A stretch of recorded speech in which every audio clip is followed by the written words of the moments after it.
What makes someone a balanced leader? Hey there, this is your friend and guide, Caroline. On today's Balanced Leader, my incredible guest and I share strategies to help you lead with confidence, stay resilient, and avoid burnout.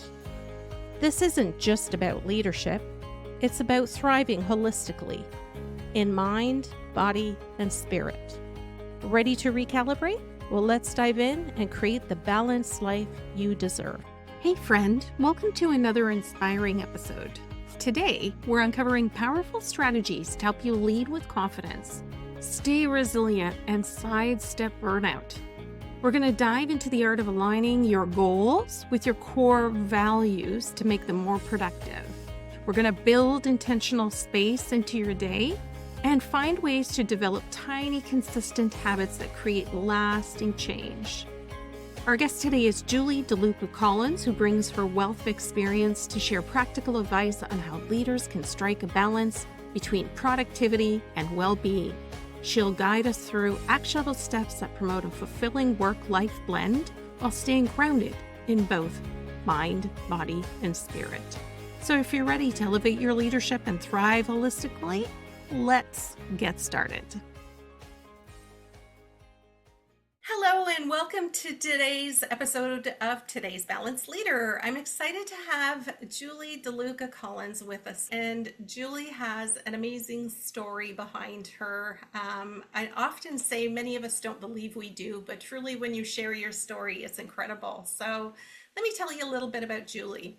She's a highly sought after speaker, business coach, and author dedicated to empowering entrepreneurs to build and grow successful businesses. She has a passion for helping women, which we talked about prior to hitting record, to establish and expand their brands. And Julie has become a trusted advisor for so many women out there. Certified in tiny habits, Julie leverages her expertise to guide individuals towards positive behavioral changes that lead to lasting success. As a dynamic speaker, Julie has captivated audiences with her insightful talks and has been featured on prominent media outlets such as ABC, NBC, and Fox. She was a speaker on the TEDx stage at TEDx Mellon Street in November 2023. And her expertise has also been recognized for serving as a member of the Governor's Council for Women and Girls in Connecticut. Julie's influence extends to the airways, where she hosts her own radio show, Confident You, on top-rated global radio network, providing a platform to inspire and educate listeners. When she's not on the airways, she'll be recording episodes of her top-rated podcast, Casa de Confidence, where she co-hosts alongside her hashtag hot handsome husband. Welcome, Julie, to today's Balanced Leader.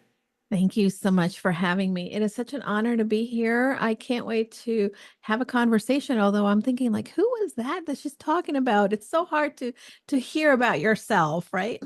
Yes, yeah. And we talked a little bit about that around our journey, and I'd love to hear a little bit about your journey. My listeners, for the most part, know that even I was somebody going through my career who often sat back and waited for things to happen, and that's not who I am any longer. So Julie, let's start with, tell us a little bit about how you got here and what you love to do. What's your passion? Well, one of the biggest things that happened in my life is that I have always been a very, I would say, outgoing and raise your hand kind of girl, but I know that despite doing so, I still feel that uncertainty and lack of confidence, like many of us feel. I went to school for education. I taught kindergarten and then moved to middle school, and I knew that I wanted to do more. I started to climb the corporate ladder in my early 20s, and I worked for a national educational company that was incredible at really nurturing and growing people from within. I had some incredible mentors, and by the time I left that company, I was at the VP level, and I had really grown and managed several departments. And the second company that I worked for, It was phenomenal because it was a woman-owned company. It was a little different from the first one, but again, I was put in a position in which I led the team of over 700 people to really be able to build and grow outside of New York City. I did so much as far as speaking and really helped me grow as an individual. I look back and I think, wow, these are some great opportunities, but it also is the kind of thing where I had to remind myself, and I talk about this a little bit on my TED Talk, when I felt uncomfortable and when I felt I don't think I could do this, it was my internal signal to say, put yourself out there. Put yourself out there.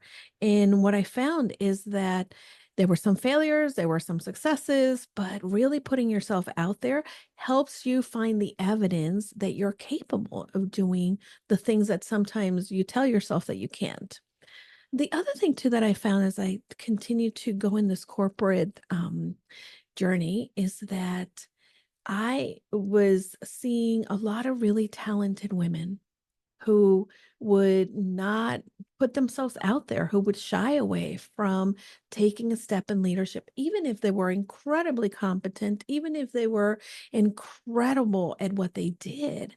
They they second guessed and they didn't think they could or should or can. And my goal as I started to reach certain places in that corporate environment, my role really became also about sending the elevator back down, saying to other women, yes, you can come along. Because when you start getting into more of that top tier C-level executive, you're not seeing a lot of women. And yet there's an incredible array of women who would do such tremendous work to be able to help not only the organizations, but overall our communities if we had more women in leadership. So I was obsessed, you could say, with really helping others. And that's how my work began in leadership programs here in Connecticut, working alongside some of the leadership at the local colleges and universities to mentor young women. And then the unthinkable, or what I was not anticipating, happened, and this happens to many of us. I was laid off. It was the first time I was let go of a job, and it really was, I would say, something that rocked my confidence.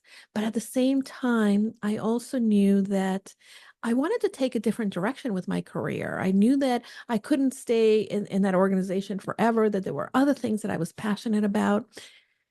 And here I am. I took another leap. I said, I'm not sure how I'm going to do this, but I'm going to launch my own consulting firm and work with women. I do love working with organizations and love working with women, executive women, helping them grow their career.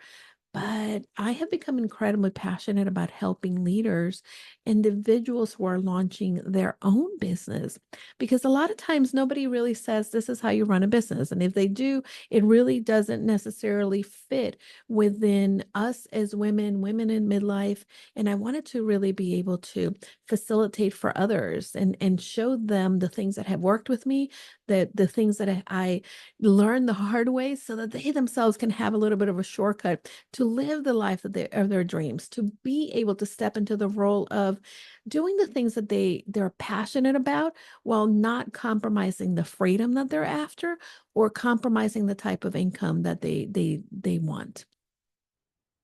I love that, Julie. And there were so many little nuggets that I was like, oh, that just so resonated as you were speaking, because I can personally speak to some of our listeners that have gone through that layoff, right? Where Mm, you may potentially feel that this company is a place that I would love to retire with, yeah. and that not coming to fruition. Or how do you then stand up and find your Mhm. voice again? Because it does take such an impact on your self-worth and on your self-compassion. And that is solely, Mhm. something that I'm really started to learn and develop and teach others, is around that self-compassion. And I've always got around telling people that, similar to the airlines, you have to put the mask on yourself first Oh, to help yes. anybody else.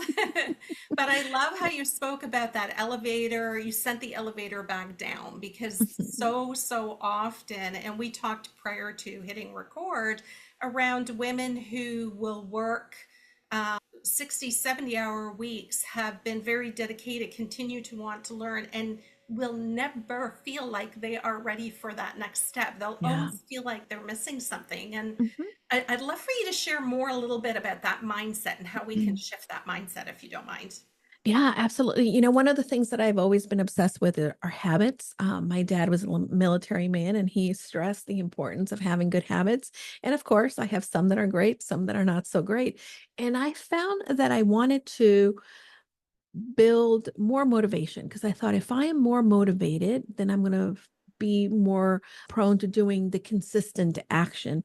And I thought, well, let me kind of explore that. And I kept feeling like, oh, I'm not doing it and I'm failing and what's wrong? Or sometimes I stop doing the thing. I think that for so many women, we're managing so many different things, wearing so many different hats. We're the person that has to call the vet, has to cook the dinner, has to have the job, has to make sure that everything is done. That even though we're competent at all these things, when the opportunity arises for that thing that says, "Oh, I'd love to do that. I'd love to have that," we haven't found the evidence in that particular thing, even though we may have all the skills, we don't have that evidence that we can do it. So it in that search for myself to build the motivation, I realized and in behavior design, one of the biggest things that you learn is that motivation does not create habits. Mm. Because if something is hard, you're not going to find the motivation to do it when the motivation leaves you, right? So it is important to just build consistency and automation within your actions. Our brain loves to automate everything that we do.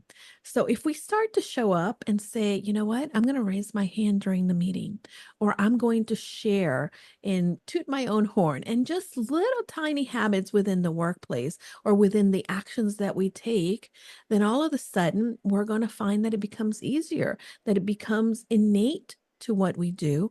And then when we have that ability or that opportunity to step into a new role, we're going to have a little more confidence to do it because we've been practicing with the smaller stuff. And I think that that's the thing that many women don't do. We feel like if I don't go big or go home, it's not worth doing.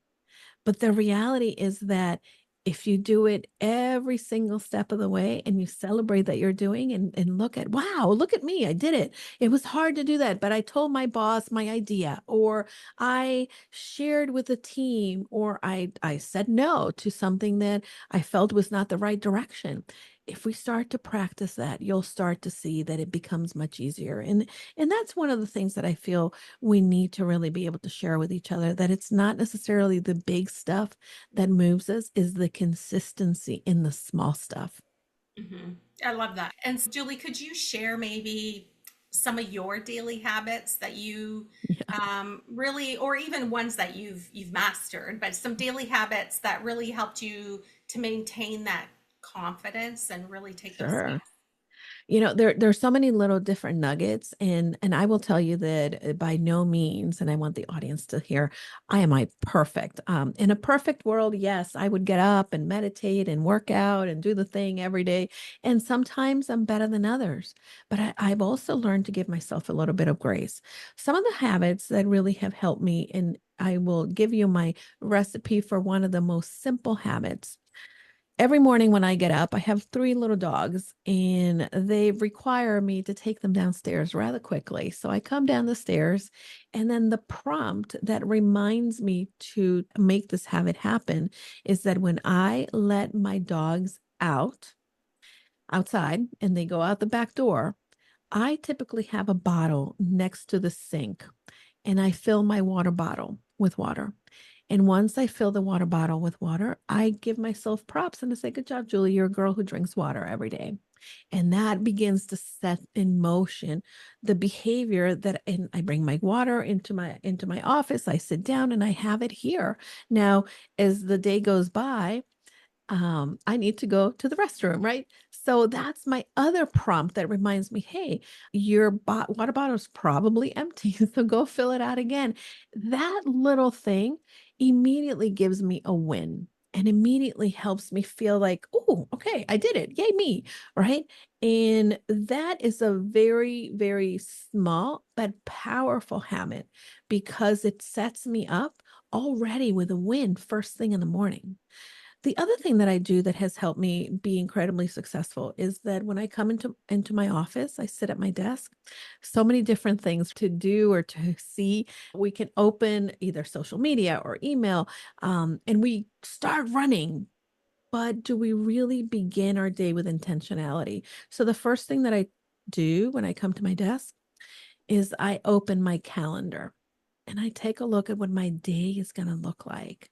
And then I start to kind of unpack, okay, out of all these things, what is the most important thing that I need to make sure that I accomplish today? And I write that down. And I have a little online calendar, or it's a Chrome extension that reminds me, and I can type it on there. So every time I open a window, it's showing me, hey, this is your biggest important thing for today. And it's there in the forefront. And then I see, okay, this is what I need to accomplish.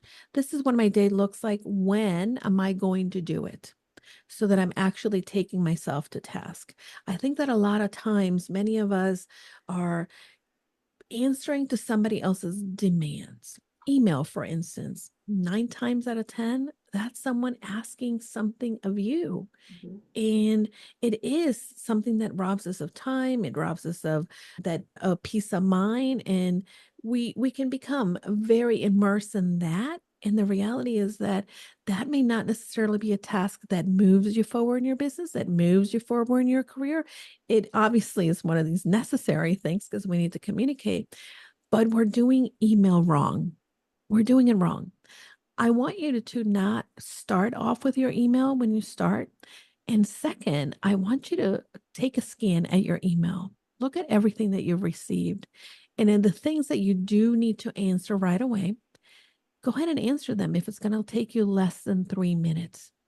And then you start to kind of unpack your inbox. You delete the things that you're not going to see, you answer the things, and the things that are going to take you a little longer, then add those to that list of priorities for the day and get back to them. And then when you're done for the first maybe half hour of doing this, close your email. Close your email, because every time, right, that you go from typing a document or creating something or being online and you hear the ding and you go, it takes 17 minutes for you to actually regain the level of concentration you were at if you have distractions. So those are some of the habits that really help me in my success.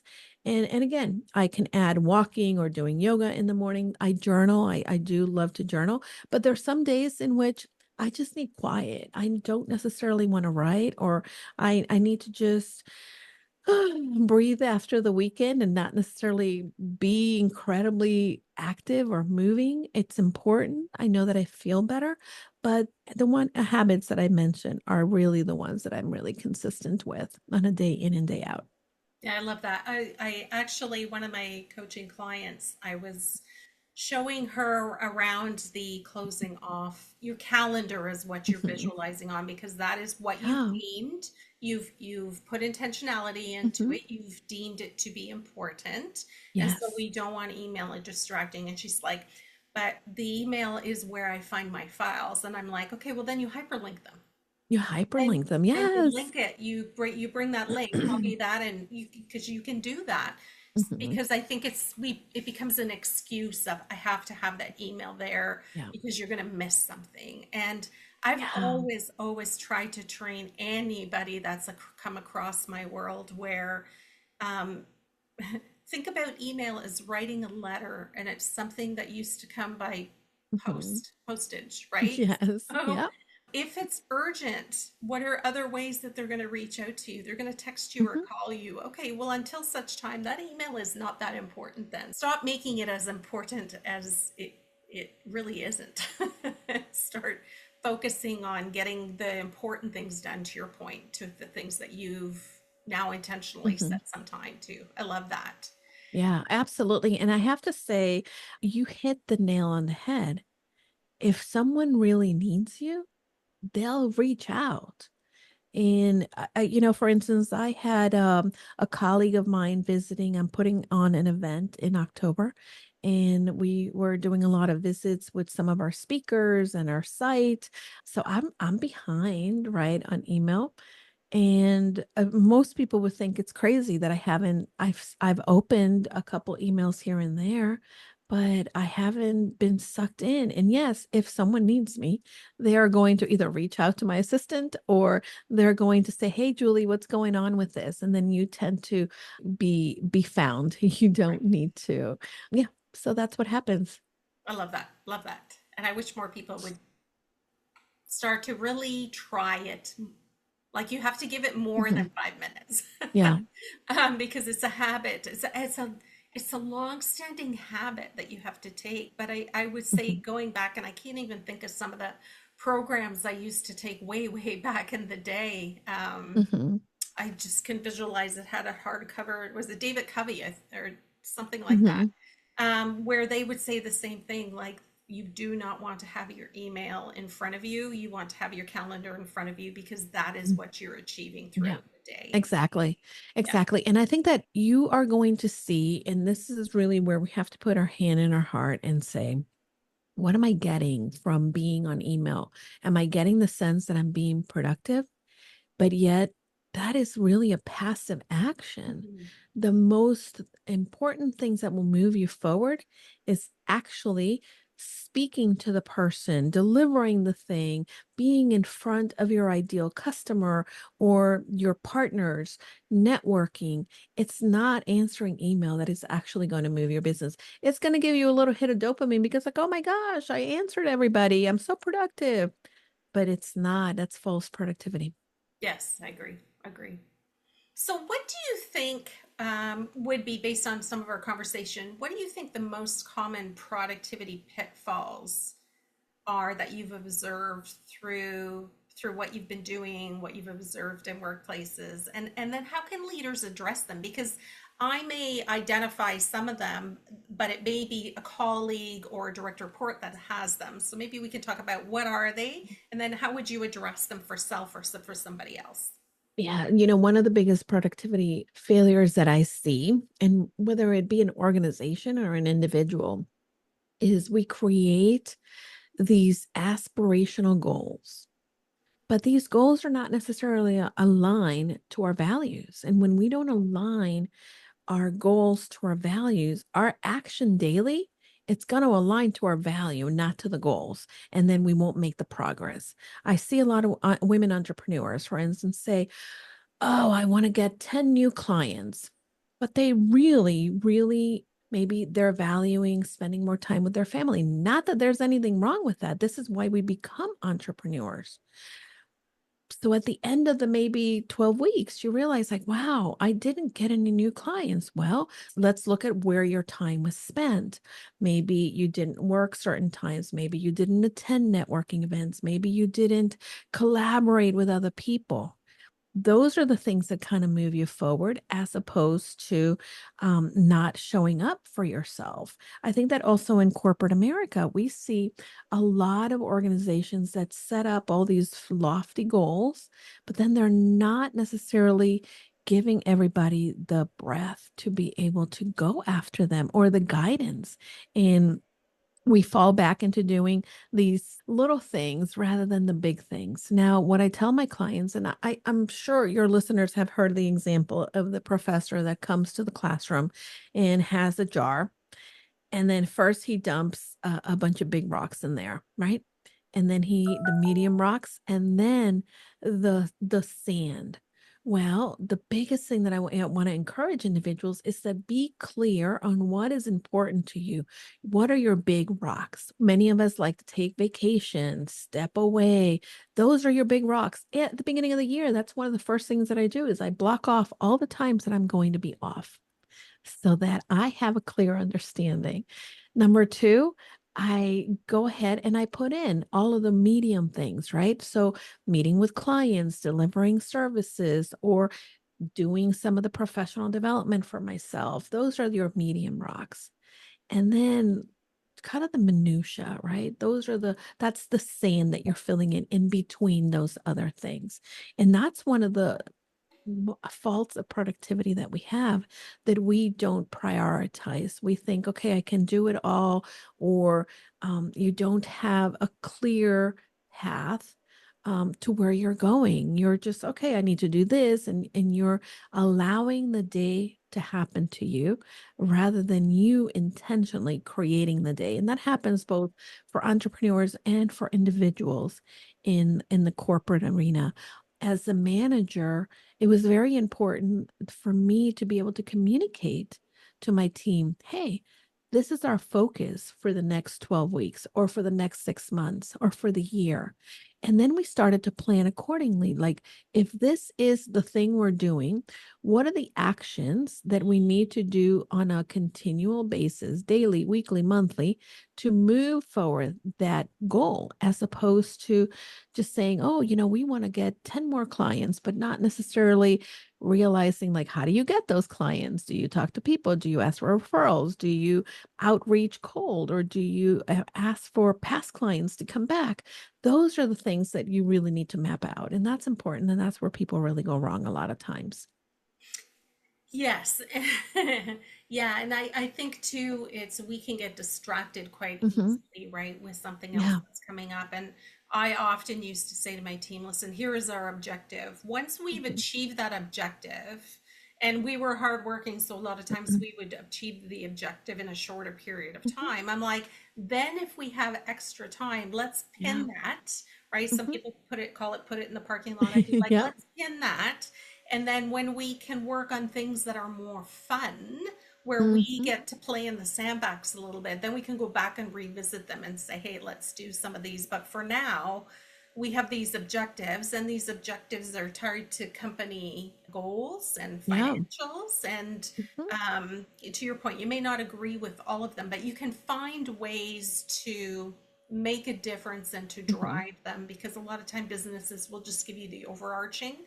How Mhm. you get there, they're not Yeah. so worried about. So I think that's brilliant. And whether you're, again, in a corporate environment or an entrepreneur, you have to ask yourself, when you have that inkling, like, oh, I should be doing this, what a great opportunity, is that moving the marker in the direction that you originally set up to go? Many entrepreneurs begin with a focus on one thing, and then the next best thing comes, and that's, oh, you know what? Let me start that. That sounds great. yeah. Yet it sounds great because you're in that beginning stage, and maybe you hit a point in which it's difficult to move the ball where you are. But that difficulty in pushing through the hard is actually what gets you to where you want to be, as opposed to, I call it the butterfly syndrome, that you go from flower to flower to flower because you're familiar with the smell of this flower, but you need to go to the next one. That's not how it works, and it's not how you achieve success. Yes, and I also liked how you called out, Julie, that you're planning, and I've told my clients this, is when you look at your calendar, what's important to you? What are the important objectives for Mhm. you? Those go in your calendar first. So to your Yeah. point, your vacation first. To Mhm. me, it could be potentially, what hours am I willing to work? Yeah. What days am I taking off because of a certain commitment that I made, or something that's just important to me? And Mhm. then we bring work in around that. And yes, of course, I'm not using 90% of my time off for personal, because then otherwise I wouldn't make the financials either. But I think some people sometimes do it the other way. And when we put work first, we are so willing to give up of anything, or is anything of importance to us. Oh, you know what? It's okay. I'll catch my son's next soccer game. Or, oh, it's okay. I'll cancel that barbecue with my friends this weekend because I need to travel and take care of something. And before you know it, you've sabotaged your personal life. And so by looking at your personal objectives first and layering work on top of that, you are set up for far more success. And I think a lot of people struggle with that, because they're like, can I really do that if I work in a corporate world. And I'm like, you absolutely, absolutely can. Yeah, absolutely. And I think that this is the one thing that if you learn to do it in this corporate environment, you can then apply it to other areas of life because I'm a firm believer that how you do things in one area, it starts to show up in the other areas. And for many of us, we think, well, I'm organized here, but not there. It doesn't happen like that. So really pay attention. And the other part of this is we don't have to do it alone. Right. We can Right. ask for help. We can say to a peer or a supervisor or a colleague, hey, I'm working on this. Tell people what you're looking to do, and people will support you in that process. Love that. Do you want to touch a little bit, since we're on this topic, a little bit about how do you balance that need for productivity and still prevent that burnout? Yeah, it's such a good question. I learned a phrase from a friend of mine at the beginning of my entrepreneurial career, and she taught me the phrase intentional margin. And I thought, well, wait a minute, what is that? And in some ways, we do it, but just like you said, intentional margin requires you to say, what are your non-negotiables? Right. What are the things that are important to you? For instance, if going to your child's soccer game every Thursday night at 6 p.m., then your intentional margin is that you're going to block off your calendar after 4 o'clock so that there's no meetings that are going to hold you up, right? If your intentional margin is that, hey, I need to make sure that I am eating healthy every day, that your intentional margin is maybe Sunday night, you're going to prep your food and plan what you're going to eat. So, really building these little things in which you make it easy for yourself is going to help you along the way. I am a firm believer that, for me, when I've been burned out is because I'm trying to do it all. Mhm. I am trying to say yes to everything, even the things that I don't like to do. I not too long ago, someone asked me to volunteer for something, and I thought, "Oh, that's such a great organization. Yeah, I don't mind volunteering. Why not?" And as I was getting ready, I thought, I don't want to do this. Why am I doing this? And this is the thing where we don't check our temperature. We think that saying no to something that someone is asking us to contribute, to help, to attend, whatever it might be, will define us in a poor way.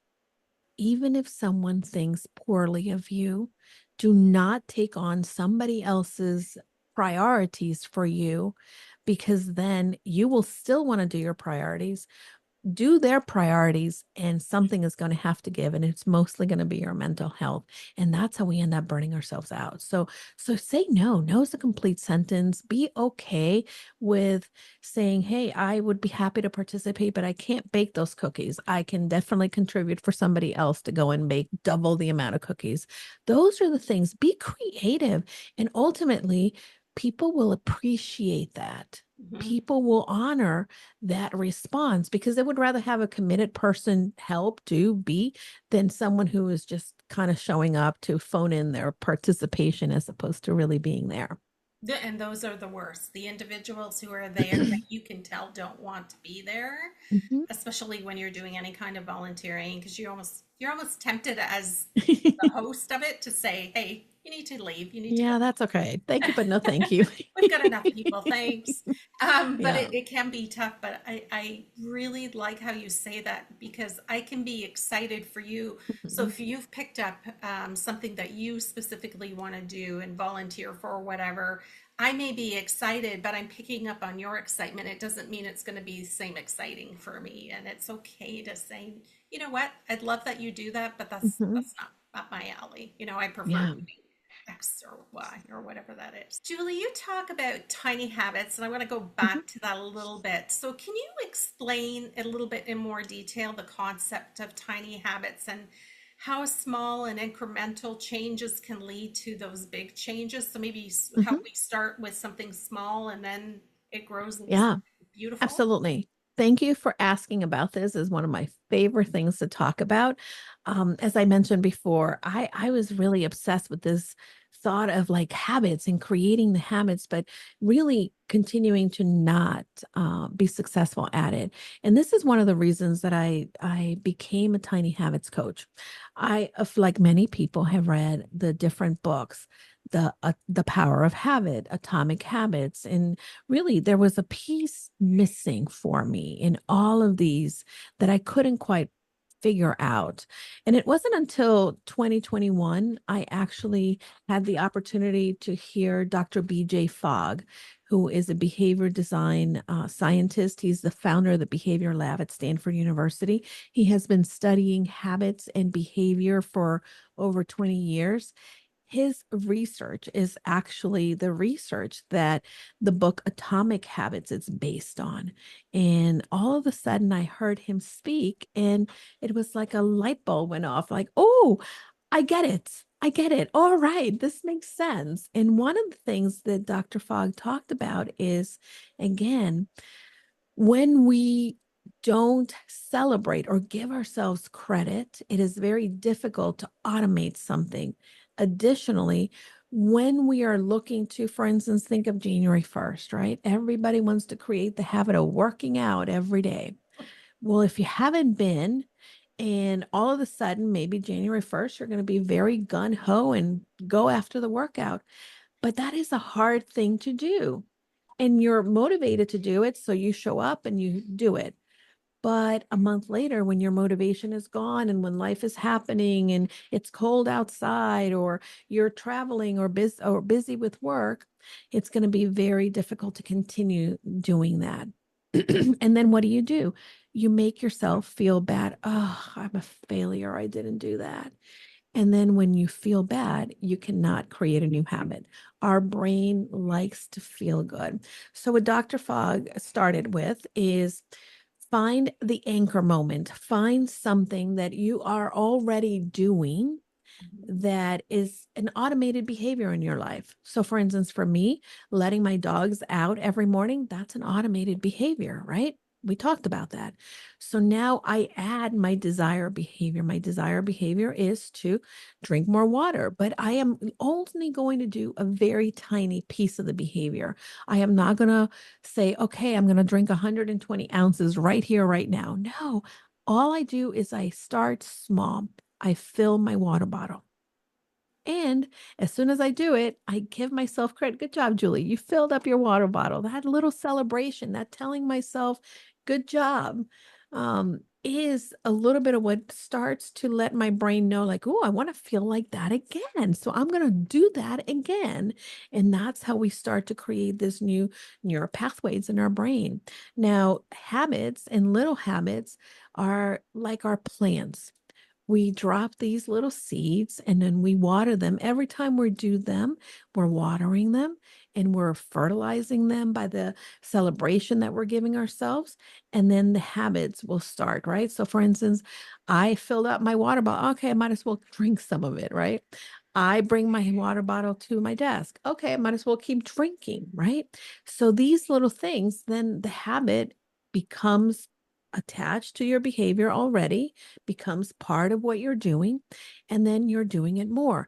For individuals, for instance, that I want to start a workout, a lot of times I will say to them, hey, why don't you just leave your gym shoes next to your bed so that you see them, right? You're going to sit up in your bed, you're going to see your gym shoes, and all you're going to do is put them on, right?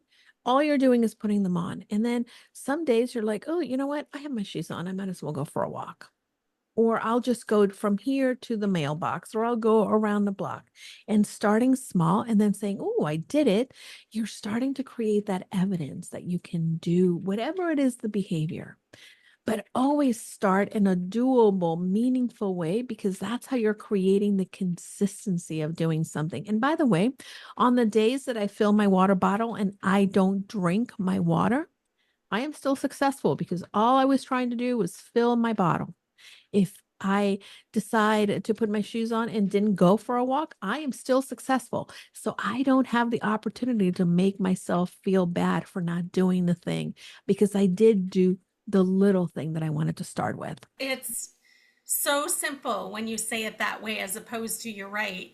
If you use the work going and working out as the task to do day one, that is so big, because Hmm.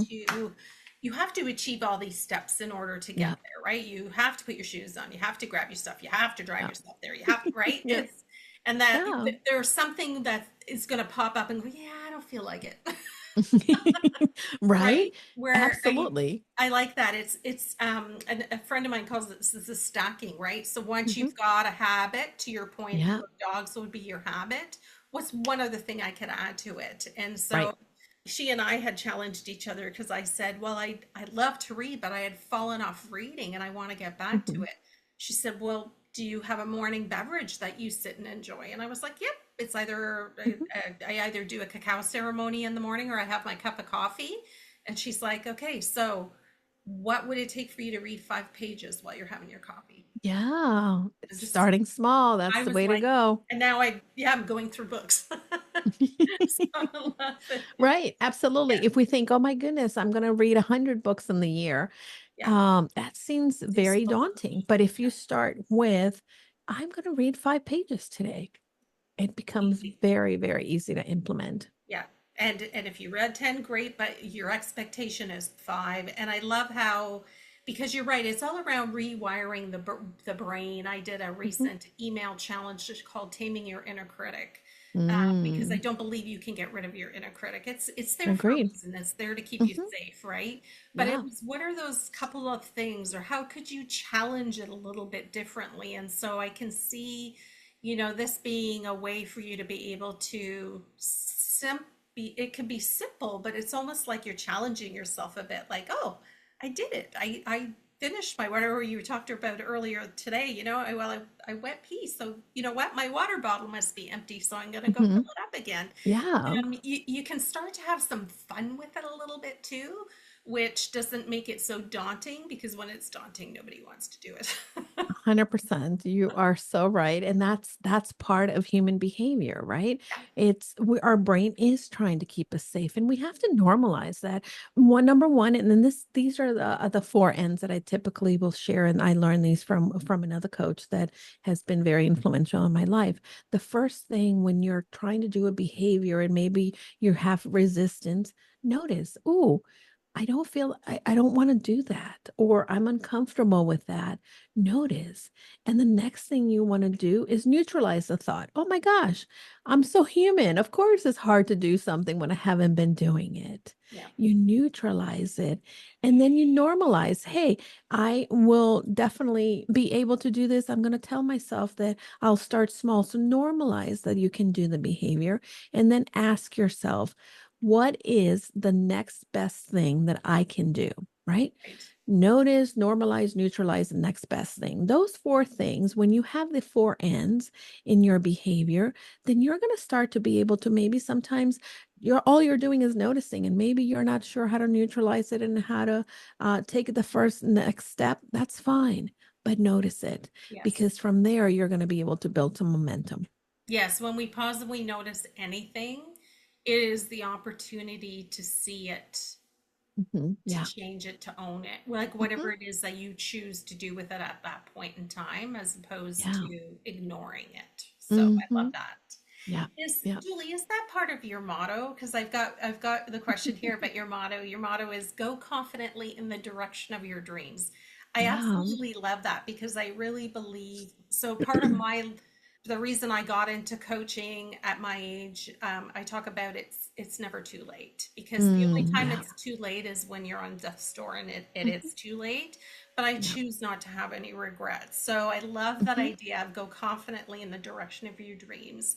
Yeah. How would you say that philosophy has influenced and changed you in your personal and professional life? Yeah, absolutely. The quote by Henry David Thoreau, where that motto comes from, "Go confidently in the direction of your dreams." It's a quote that my dad told me early on in life, and I have to say that for the majority of my life, it has been that little mantra, right? That what do I want? What do I want for myself? And I may not know which way to go, but I'm going to move forward. I'm going to take the first step. And from that first step, we can build momentum. And that's the same thing with my clients. When we talk about going confidently, we really assess what is it that you're looking for? Are you looking to have the freedom of maybe leaving a job and starting your own business? Or are you want the flexibility of maybe just working part-time? Whatever it is, whatever your idea is of the life you want to live, you need to identify it. And then you begin the motion. Begin small and build the consistency to take you there. And that's really what the Go Confidently is all about taking action, about being okay with starting small, but then consistently. I love to say consistent action gets you traction. I love that. I want to take that now, and I'm like looking at part of my wall going, it would be beautiful right there.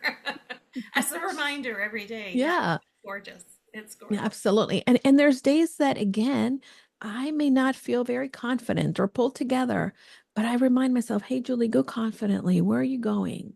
What is it that you wanted to achieve? And I remind myself of that and let that be the anchor. And I'll say, okay, I want to be here, but yet, oh, I'm feeling kind of off. You know what? What is the one thing, Yeah, right? And I talked about this earlier. When I start my day, what is the one thing that I need to get accomplished? So even if it means I'm going to take the first step and just write, hello, dear so and so, because I need to send that proposal, right? right. I am moving in that direction, but it's because I actually went back and I intentionally saw what was my goal, what is the action, and what is the next step that I can take towards it. Love it. Love it. It's very simple, but Yeah. it as Martha Beck says, when you take that one step or make that 1 degree turn, you land in a completely different place. So it doesn't Ah, sound big to 100%. start, Hmm. but it can be profound down the road. So I love that. Yeah, Yeah. absolutely. Yeah, I love it. Julie, I ask all my listeners this, and I'd love to hear what your thoughts are. And would you say is the biggest thing that you've learned throughout your journeys thus far that you want to share with my listeners? Whether it's a book you've read, a valuable listen, a Mm. profound impact that's happened in your life, what would you say that is? Yeah, so one of the biggest things that I think that I've learned, and this is something that was very hard for me to understand for many years, specifically because I'm one of those type A, very high achieving personalities. My family is very competitive, and I don't like losing. I don't like failure. And I used to make failure mean that it was me, Mm, something broken in me. The biggest lesson is that failure is part of the process. mhm, Failure is the biggest teacher we're going to have. And once we learn to look at failure as our ally in creating what we want and embracing it, then we are also going to be able to continue to move forward. Many people failed at their first attempt at whatever, and then they say I'm not good enough, right? Going back to the yep. women that maybe put themselves out for the promotion and get denied. Hey, it's a great opportunity to ask, is there something that I can do different? What can I do about to get to that level where I need to get that promotion? What is something that maybe I need to learn? There's always a lesson within what is happening in that failure or lack of hitting the mark. It gives you the opportunity to practice. And with practice, you get better. And then again, you're building your confidence. And if you look at anybody famous, they've made Mm. Yes. many failures. Hmm. And I often say to individuals, you know what? Life is not worth living. Yeah. You don't come across some failures because you don't, you appreciate more, you love more, you live more Mhm. intensely, right? I Yep. mean, we don't want all failures, Yes. but we are all going to experience Hmm. failures. So I Yeah. absolutely love that. Love that. Yeah. Absolutely. Love Yeah. that.